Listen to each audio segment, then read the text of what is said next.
المكتب التعاوني للدعوة والإرشاد وتوعية الجاليات بمحافظة بدر.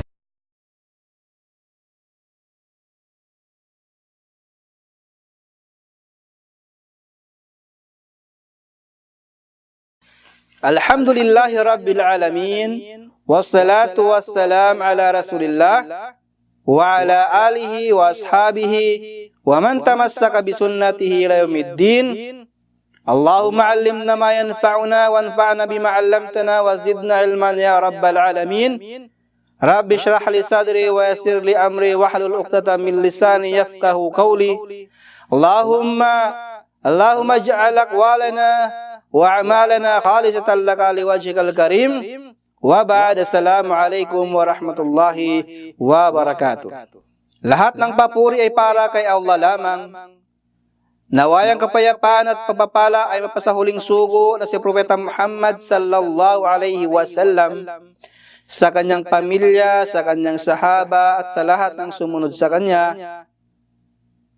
Mga mahal na kapatid sa pananampalatayang Islam, isa sa mga katangian ng isang Muslim ay ang kagandahang asal. An Abdullah bin Amr radiyallahu anhuma قال لم يكن النبي صلى الله عليه وسلم فاحشا ولا متفاحشا وكان يقول إن من خياركم أحسنكم أخلاقا أخرجه البخاري ومسلم. Iniulat ni Abdullah bin Amr, kalugdan nawa silang dalawa ng Allah subhanahu wa ta'ala, kanyang sinabi, ang sugo ng Allah, ang Propeta Muhammad sallallahu alaihi wasallam ay hindi fahish, ay hindi naging fahish, o di kaya'y mutafahish. Sa halip kanyang sinabi, ang Propeta Muhammad sallallahu alaihi wasallam, ang pinakamabuti sa inyo ay yaong pinakamahusay na pag-uugali. Ito ay sinalaysay ni Bukhari at Muslim. Mga mahal na kapatid sa pananampalatayang Islam, bago natin ipaliwanag ang hadis, ipaliwanag natin ang ilan sa mga pananalita. Ang una-una ang fahish.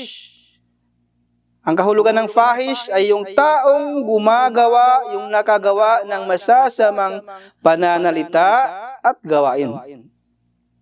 Ang mutafahish, ito yung taong sinasadyang gumagawa ng masasamang pananalita at gawain. Ang kagandahang asal, ito yung paggawa ng mararangal na mga gawain at pag-iwas sa mga masasamang pananalita. Sa hadis makakuha natin na aral dito, ang Propeta Muhammad sallallahu alaihi wasallam ay hindi fahish o di kaya mutafahish. Bagkus siya ay tinuturo niya sa mga Muslim ang pagiging isang mabuting katangian ng isang Muslim ay magtaglay ng kagandahang asal. Ano yung makukuha nating aral o patnubay sa hadis?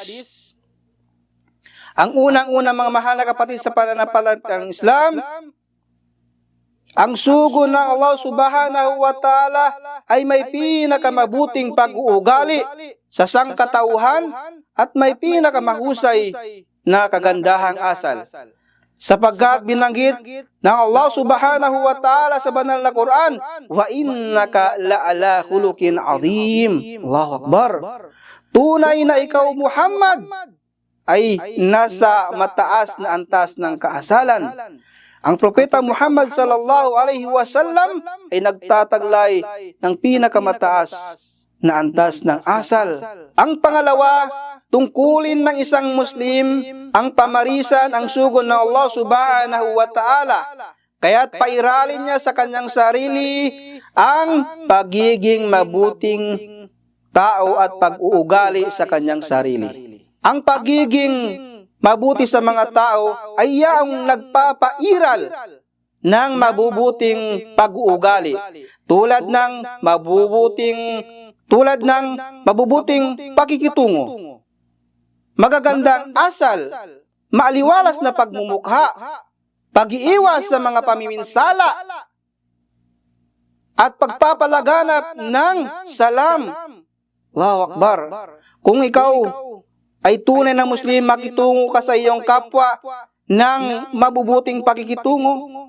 Kung sila ay sasalubungin mo, ay may maaliwalas na pagmumuka, hindi nakasimangot, at umpisahan mo ng pagsasalam at pagsalitaan mo sila ng mga mararangal ng mga pananalita at iwasan ng mga masasamang mga pananalita.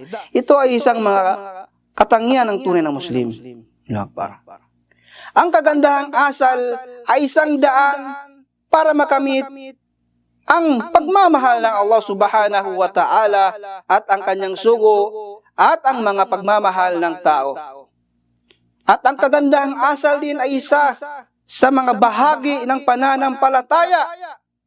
At ang kagandahang asal, ang nagtataglay ng kagandahang asal sa huling araw pagkabuhay muli at ang panghuling aral na makukuha natin ay ang pinakamalapit sa sugo ng Allah subhanahu wa ta'ala sa araw na pagkabuhay muli ay ang taong nagtataglay ng kagandahang asal.